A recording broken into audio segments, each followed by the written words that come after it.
Hare Krishna.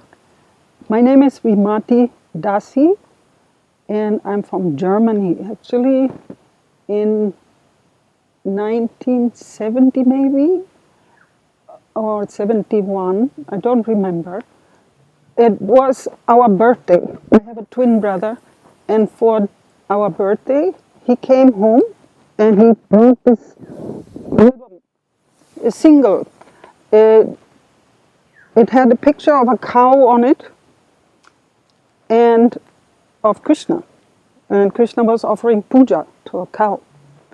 So, and the album was I don't know who produced it, maybe it was Apple, but it was Govindam Aripurusham Tamaham Bhajami and Govinda Jaya Jaya on the side B. So I loved it very much. And I used to play it all the time. But I didn't meet any devotees, I didn't know about Krishna consciousness, but somehow, because I'm an this picture and the sound of the music, it was very appealing to me, because here's Krishna offering puja to a cow. So I made an altar. We didn't put some water, flowers, and incense. My brother also gifted me with some spiritual sky incense. So, and I played this music over and over and over again. So, and during those days, it was the Hare Krishna mantra used to be on the radio.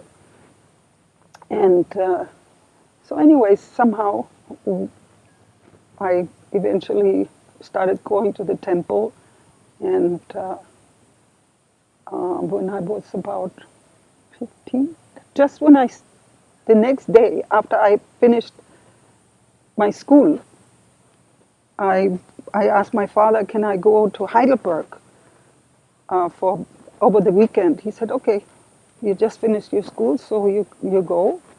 And so I went, and I bought a train ticket, up-down train ticket, and I went. And so the Heidelberg temple was there, so I did some service, and then the weekend was over and I wanted to go back. And they said, oh, you're going back? I thought you're staying. Oh, you mean I can't stay? So, so Krishna tricked me somehow to join the temple. And because in Hamburg, where I'm from, they didn't have any ladies, no brahmacharinis. So that Heidelberg temple had brahmacharinis. There were about 2 or 3 girls were there. Very small place. So, so I went to the train station and I cashed in my ticket. And with the ticket money, I bought a sleeping bag. And that was it. And I never left the temple. So, and anyway, so later on, I married, and we went to open a temple in Bonn. And but Bonn didn't work out. There was too many, because at those days, Germany, West, East and West was still divided. So the main government was in Bonn. So they didn't really like us sitting on the side of the street chanting Hare Krishna.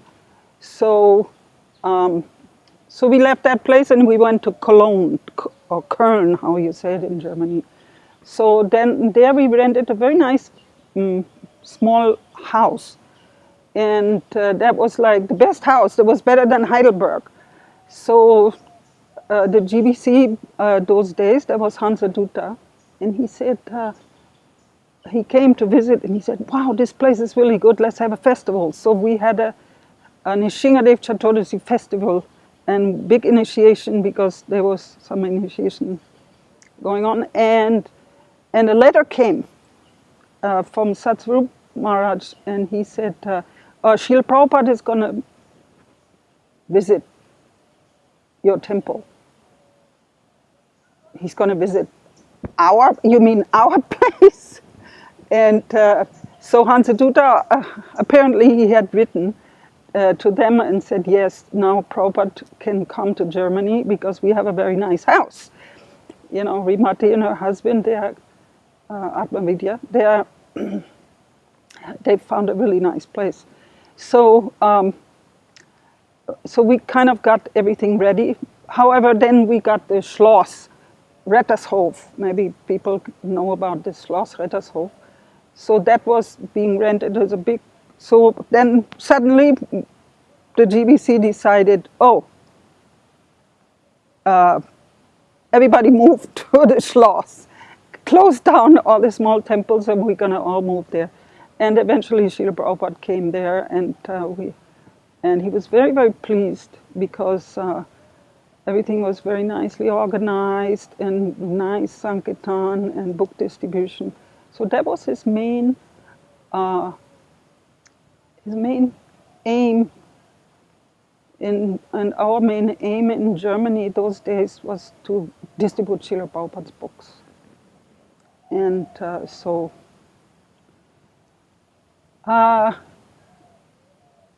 in doing later, I had my first son and another son. So Srila Prabhupada, somehow our service developed in such a way that we were asked to go to India in 1976. So in 1976, in April, I went to Vrindavan and stayed there. Then I had my daughter. She was born, Nandini. She was born in Vrindavan on Srila Prabhupada's appearance day. And this was very interesting. I don't want to tell the whole story. However, Srila Prabhupada, he came about 9 days after I had my baby. So he came to Vrindavan. And Srila Prabhupada's friend, Vishwambar, he arranged for me and my friend to see Srila Prabhupada in his room. So, because the baby hadn't been named yet. So, and he had also made a horoscope, arranged for horoscope for my daughter, because she was born on Srila Prabhupada's Vyas Puja. So in Vrindavan, very close to Srila Prabhupada's temple where he used to stay, which was Radha Damodar temple. Just a few houses down, there was a small nursing home with a midwife who used to deliver babies. So, so she was born there. So we came into Srila Prabhupada's room, and Himavati, who was the ex-wife of Hansadutta Swami, that time Swami, so she was my very, very good friend. She just took the baby and handed it right onto Srila Prabhupada's lap. And Vishwambar, Srila Prabhupada's friend, he said, Srila Prabhupada, this baby is very, very special. She's born on your appearance day here in Vrindavan. And Srila Prabhupada kind of raised his eyebrows. And so then he said, Srila Prabhupada, we made a horoscope for this baby, and it's almost just like yours, Srila Prabhupada. And we want a name for the baby. So Srila Prabhupada, as soon as he asked this question, he looked at me and he said, Nandini. And I said, what? Nandini. I said, what does it mean? And, I was a new devotee. And so he said, oh, there was so much excitement around when Krishna was born with Nanda Maharaj and everything, because she was born on Nandotsav. And so from that time, she became Nandini. So somehow it struck me that Srila Prabhupada, he is so much conscious of Krishna, so Krishna conscious, that we came and we said, oh, she's born on Srila Prabhupada's appearance day, on your appearance day, on the same day and the same time and everything. So we were Prabhupada conscious, but Srila Prabhupada was so Krishna conscious that he did not think about himself. So he thought immediately about Krishna, and he gave the name Nandini, which is connected to Nanda Maharaj and Krishna. So, and because she was born on Nandotsav. And for him it's Nandotsav, for us it's Vyas Puja Day. Of course it's Nandotsav, but anyway, this is just a little small detail which was very, very, I never forget this. So in those days in Vrindavan, they were very intimate. Srila Prabhupada had, of course, wanted to get this temple developed, and he used to try to have some ideas how to bring people to the temple and everything. So anyways, and every morning he used to make a morning walk, which was, he come out of the house and he circumambulate the temple 3 times, and then he would go inside and have darshan art. And then we had Guru Puja. So, and my little boy, Nandini's elder brother, he was about 2 years old, a little less than 2. So he used to go and try on all the different shoes that were outside of Srila Prabhupada's house, and in anticipation, when is Srila Prabhupada going to come out? Because he knew that Srila Prabhupada's, so great and everything. So, so then the door opened and Srila Prabhupada came out. Prabhupada! Prabhupada! So then my son, he knew exactly the routine that Srila Prabhupada is going to, because we used to do it every day. Srila Prabhupada is going to circumambulate the temple. So that morning, he just walked in front of Srila Prabhupada and pointed back, Srila Prabhupada! Srila Prabhupada! So, and so one of the sannyasis, he grabbed the boy by the arm and really roughly, pulled him away. And Srila Prabhupada, no. This boy can walk in front of me. This boy is a very nice boy. So, there's another really deep thing that has really struck with me. Srila Prabhupada wanted our children to be children. Not being disciplined at such a young age, and not being handled roughly or anything like this. So it was very, very loving for Srila Prabhupada to speak like this. And of course my son, he went the whole time, he went around, and finally I picked him up, and so the parikramā could go on in the speed that they usually do. So anyways, and another example I have, eventually we went to Hyderabad, and see, my husband, he was driving buses, Sankirtan buses throughout India. And so when it came that we had to go to Hyderabad, because Srila Prabhupada, we had a farm there donated. So we were chosen to develop it, the farm. So we of course didn't know anything about farming, and we were very young. I was only 20 years old. So anyways, I have